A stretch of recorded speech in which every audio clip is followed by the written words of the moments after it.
తెలంగాణలో 10 ఏళ్లలో అధికారంలో ఉన్న బీఆర్ఎస్ కుటుంబ పార్టీ ఇప్పుడు ఉన్న కాంగ్రెస్ ప్రభుత్వం బీజేపీకి భద్ర వ్యతిరేక పార్టీలు అని ఎమ్మెల్సీ ఏవిఎన్ రెడ్డి అన్నారు.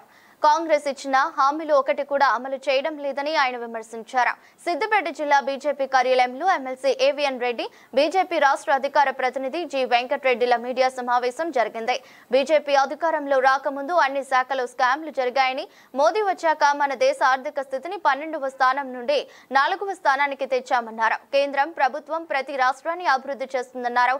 కేంద్రం ప్రతి ఎకరానికి ఎరువులపై రైతులకు 1600 సబ్సిడీ ఇస్తుందన్నారు.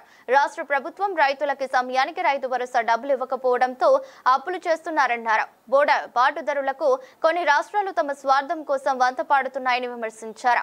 ప్రపంచం మన దేశ రక్షణ రంగాన్ని చూసి నివ్వెరపోయిందన్నారు. రాష్ట్ర ప్రభుత్వం విద్య, వైద్యంపై దృష్టి సారించాలని సూచించారు.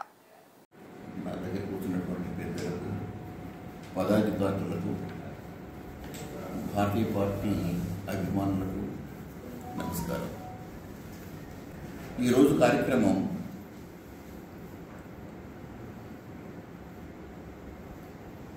మన భారతీయ జనతా పార్టీ కేంద్ర ప్రభుత్వం ఏర్పడి 11 సంవత్సరాలు అయిపోయిన తర్వాత ఈ 11 సంవత్సరాలలో మన భారతదేశ ప్రగతి ఏ విధంగా ఉంది అనేటువంటి విషయం ప్రజలు తెలుసుకోవాల్సినటువంటి బాధ్యత మన నాయకుల దగ్గర ఉన్నది. అదే క్రమంలో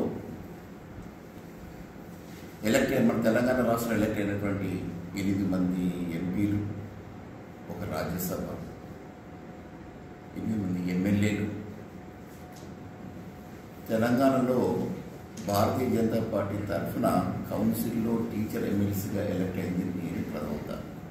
ఆ తర్వాత మొన్న జరిగినటువంటి ఎలక్షన్స్లలో ఈ నియోజకవర్గం నుంచి మల్క కుమరయ్య గారు, పట్టభద్ర నియోజకవర్గం నుంచి అంజలి గారు ఎలక్ట్ అయిన తర్వాత ఒకప్పుడు మన కౌన్సిల్లో ప్రాతినిధ్యం నన్న వన్ అన్నట్టుండే, ఎవరు ఉంటే ఒకరు లేక లేదు. ఇప్పుడు 3 అయినా మన తెలంగాణలో ముందుగాని తెలంగాణ రాష్ట్రం ఏర్పడిన తర్వాత 10 సంవత్సరాలు కుటుంబ పాలన కావచ్చు, ఇప్పుడు కాంగ్రెస్ కావచ్చు, వీళ్ళందరూ కూడా భారతీయ జనతా పార్టీకి బద్ధశత్రువులు. ఎందుకు అంటే వాళ్ళ అధికారం రావడానికి ముఖ్య కారణం ఏంటంటే మైనారిటీస్. ఆ మైనారిటీలు ముఖ్యంగా ఎవరంటే ముస్లిమ్స్. ఆ ముస్లిం ఓటు బ్యాంక్ గురించి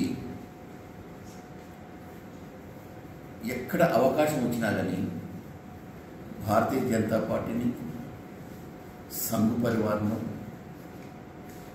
తర్వాత కేంద్ర ప్రభుత్వాన్ని విమర్శిస్తూ వస్తున్నారు.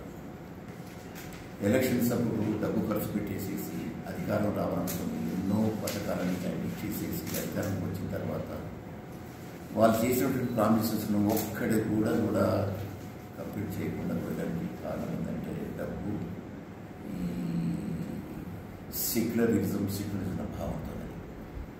భారతీయ జనతా పార్టీ అధికారం రాకముందు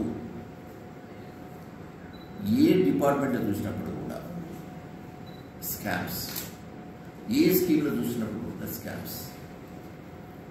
అది 100 కోట్లలో కాదు, 1000 కోట్లలో. ఆ రోజు ఉన్నటువంటి పరిస్థితుల్లో ఈ విధంగా ఉంటే ఈ రోజు పరిస్థితి ఎట్లుందంటే ఎన్డీఏ గవర్నమెంట్లో వేరే పార్టీ వాళ్ళు భాగస్వామ్యం అయినప్పుడు కూడా మచ్చుకైనాలోని ఒక్క స్కామ్ లేదు. కానీ మోడీ గారు వచ్చిన తర్వాత ఆర్థిక క్రమశిక్షణ పాటిస్తూ 11, 12వ స్థానం ఉన్నటువంటి మన ఆర్థిక స్థితి ఈరోజు 4వ స్థానానికి వచ్చింది. దానికి కారణం ఏంటంటే మనం కష్టపడి ఖర్చు పెట్టినటువంటి పన్నులను ఉత్పత్తికి, ఉపాధికి ఖర్చు పెట్టారు కాబట్టి, అనవసరం ఖర్చులు పెట్టలేదు కాబట్టి 11, 12 స్థానం నుంచి 4వ స్థానానికి వచ్చినారు. ఈ ప్రభుత్వంలో ఇప్పటి వరకు 50 లక్షల కోట్ల రూపాయలు ఈ సడక యోజనకు పెట్టారు. దానివల్ల ఏమైపోతుందంటే డెవలప్మెంట్ ఏ విధంగా వస్తుందో దానికి మీకు కూడా తెలవాలి, ప్రజలు కూడా చెప్పాలి. ఫస్ట్ ఎవరైతే వాహనదారులు ఉంటారో టెన్షన్, ప్రెజర్ పోతుంది, ఫ్యూయల్ కన్జంప్షన్ తగ్గుతుంది, స్పేర్ పార్ట్స్ మిగులుతుంది, అన్నిటి